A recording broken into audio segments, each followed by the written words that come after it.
Hello दोस्तों, आप सभी का हमारे YouTube चैनल वीर मैथ क्लासेस पर स्वागत है। हमारा टॉपिक चल रहा है एरिया, और एरिया में हम सवाल लेकर के आए हैं रूम वाले, कमरे वाले। जो कमरे वाले सवाल होते हैं उनका जो निकालने का तरीका होता है और जो उसके फॉर्मूले होते हैं उनका थोड़ा सा बेसिक समझते हैं, उसके बाद सवाल सॉल्व करते हैं। देखो, समझते हैं कमरा क्या होता है और कमरे की जो चारों दीवारों का क्षेत्रफल होता है वो हम किस तरीके से निकालते हैं। अब आप अपने घर में इमेजिन करो, आपका एक कमरा है और उसका एक फर्श है। जो कमरे का फर्श होता है और कमरे की जो छत होती है, दोनों का जो लंबाई चौड़ाई रहेगी बराबर रहेगी, छत की और फर्श की। और जो दीवार होती हैं, जो कमरे की चारों दीवार होती हैं, तो वो जो फर्श की लंबाई रहती है, देखो जैसे ये फर्श है हमारा, ये हमारा फर्श है, जो नीचे का फर्श है इसको आप कमरे का नीचे वाला फर्श है इसको मान लो। तो उसकी देखो एक भुजा ये दोनों बराबर रहेंगी और ये भुजा बराबर रहेंगी। ठीक है। अब इन पर बनी हुई होती है दीवार। जो दीवार होती है कमरे की, जो चारों दीवार होती है उनका जो ऊंचाई रहता है वो बराबर रहता है। चारों दीवारों की जो ऊंचाई रहती है वो बराबर रहती है। अब आप एक चीज देखो, जब हम किसी दीवार का क्षेत्रफल निकालेंगे, जब हम किसी दीवार का क्षेत्रफल निकालेंगे तो एक भुजा तो ये रहेगी, या तो चौड़ाई के ऊपर दीवार रहेगी या लंबाई के ऊपर, या इस वाली भुजा के ऊपर। ये जो हमारा फर्श है, फर्श की एक भुजा ये होगी तो इसके ऊपर एक दीवार रहेगी, एक भुजा ये होगी इसके ऊपर एक दीवार रहेगी, एक भुजा ये होगी इसके ऊपर एक दीवार रहेगी, और एक भुजा ये होगी और इसके ऊपर एक दीवार रहेगी। और जो दीवार रहेगी उसकी ऊंचाई बराबर है।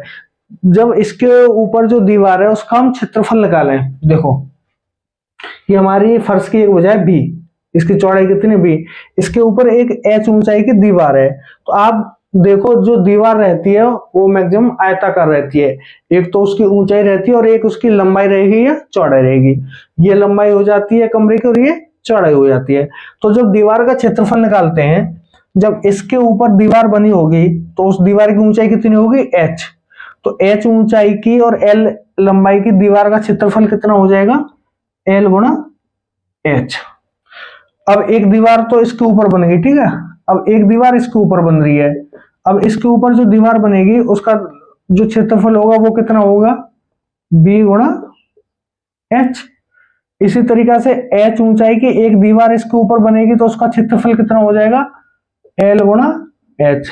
इसी तरीके से एक एच ऊंचाई की दीवार बी चौड़ाई की भुजा के ऊपर बनी रहेगी तो उसका क्षेत्रफल कितना हो जाएगा, बी गुणा एच। अब एक चीज देखो, एल गुणा एच और एल गुणा एच, तो दो बार तो ये तो कितना हो जाएगा, दो दीवारों का क्षेत्रफल 2 एल एच, और दो दीवार ये हो गई बी एच और बी एच, 2 बी एच।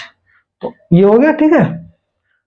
ये हमारी दो दीवारों का क्षेत्रफल, ये दो दीवारों का क्षेत्रफल, तो चारों दीवारों का क्षेत्रफल आ गया। एक दीवार का एल एच तो दो दीवारों का 2 एल एच, इसमें बी एच तो ये हो गया 2 बी एच। इसमें से दो कॉमन ले लो, दो कॉमन ले लो, अंदर क्या आ जाएगा, L plus B into H. जो ये रहता है ये हमारी कमरे की चारों दीवारों का क्षेत्रफल का सूत्र रहता है। ये सूत्र कैसे निकालते हैं आप समझ लो, बैक करके देख लेना, इस तरीके से निकालते हैं। ये हमारा कमरा होता है, ये इसकी एल हो गई, ये भी इसकी एल हो गई, ये इसकी बी हो गई और ये भी इसकी बी हो गई। इसके ऊपर ये चार दीवार बनी हुई है। एक दीवार तो ये बनी हुई है आगे वाली भुजा के ऊपर, ए बी सी डी, एक दीवार ये बनी हुई है।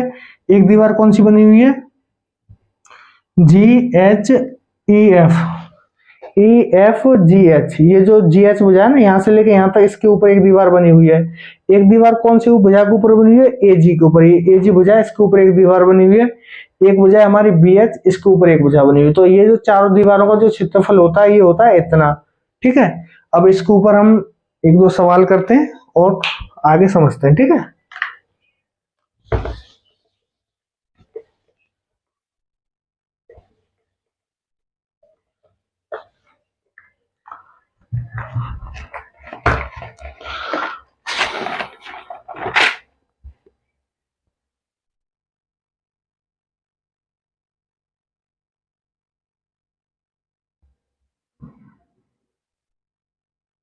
देखो,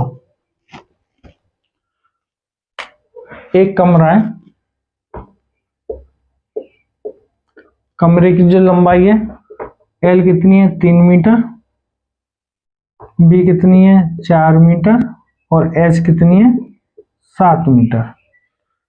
एक कमरा है, कमरे की लंबाई है 3 मीटर, चौड़ाई है 4 मीटर और ऊंचाई है 7 मीटर। जो फर्श रहेगा, देखो ये क्या हो गया,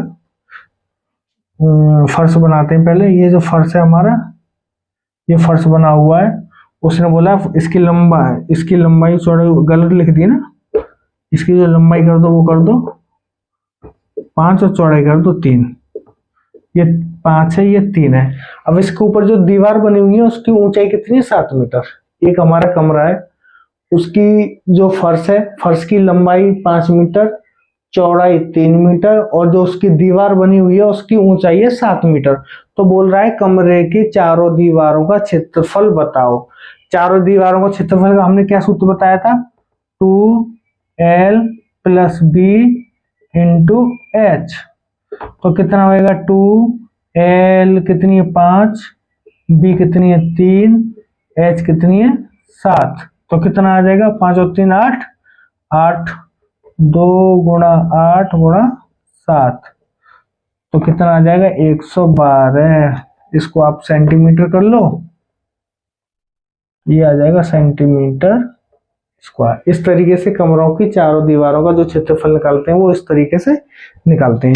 अब देखो इस पे कुछ और थोड़ा हार्ड सवाल करते हैं कमरे के ऊपर।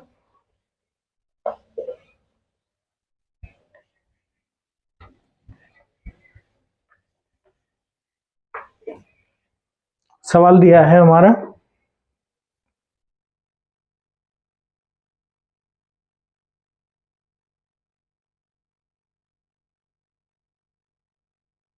आठ 5 220, 8 5 220। उसने क्या बोला है, एक कमरे की चारों दीवारों का क्षेत्रफल 200 मीटर स्क्वायर है, चौड़ाई ऊंचाई 8 5, चौड़ाई ऊंचाई 8 5। देखो उसने बोला है एक हमारे पास कमरा है, हमारे पास एक कमरा है और जो उस कमरे का जो क्षेत्रफल है, उस कमरे का जो क्षेत्रफल है 220 मीटर स्क्वायर है। ठीक है, यहां लिख लो कमरे का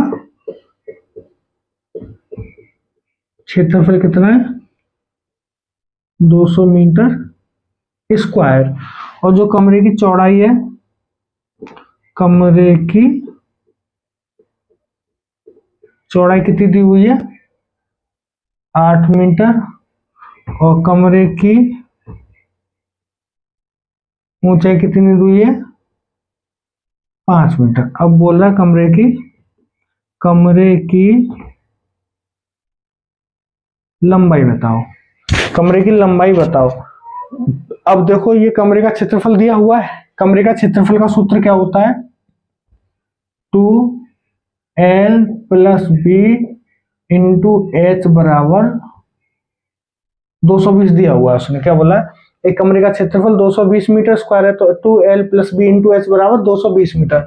अब उसने क्या दिया है, 2 तो आएगा ही, l हमको निकालनी है, h कितनी दी हुई है हमें 5 और b कितनी दी हुई है 8, l हमें निकालनी है, ये कितनी है 8 और ये कितनी है 5 बराबर 220। अब देखो यहां से ये कितना आ जाएगा, l + 8 बराबर 220/10, 5 और 2 का गुणा हो जाएगा 10, उधर जाएगा नीचे चला जाएगा, तो l बराबर कितना आ जाएगा 22 - 8, तो l बराबर कितना आ जाएगा 14 मीटर। इस तरीके से सवाल निकालते हैं। अगर सवाल आपकी समझ में ना आता है तो आप YouTube पे बैक करके देख सकते हो, आपको क्लियर हो जाएगा कि इस तरीके के सवालों को हमें निकालना कैसे है।